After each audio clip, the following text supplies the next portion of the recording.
Assalamu alaykum Safiya Balla taamlari darsxonamizdagi barliq xonim qizlar bugungi o'tilgan yangi dars qunaqda rangdor tuxum poshkal tayyorlash, ya'ni rangdor quturmaç. Kerakli materiallar: qunaq, go'sht, birdan tuxum, az miqdorda tarxamak, kichik so'ng piyoz, günjut miyi yoki oildagi taomda ishlatadigan mayni ishlatsangiz bo'ladi.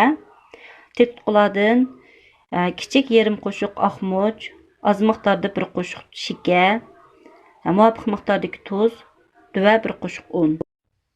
Qizlar mana qunaq, go'sht, shika, oqmuch, tuz, tuxum, kichik so'ng piyoz, tarxamak, un.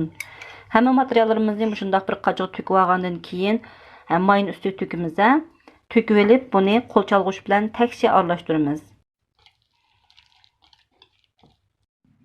Qizlar mana mush xil holatda aralashtirib qo'yamiz.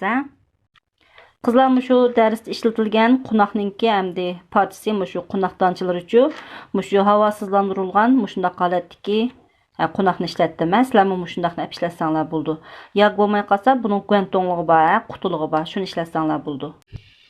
Qizlar ondan bu aralashmamizni mushu tegi tuz, tek tutmas qaznimizni maylab olgandan keyin o'tir qismiga to'kib, buni suz o'tib pishiramiz. Qizlar mush xil holatda suz o'tib pishiramiz. Qaranglar. Medirtib turib pishiramiz. Bir yuzi pishib bo'lgandan keyin buni shunchaki apliklik bilan mush tegini ustiga o'rsanglar bo'ldi qizlar. Qo'linglar bilan yoki mushu pichoqlar bilan mush xil holatda tutib o'rsanglar bo'ldi.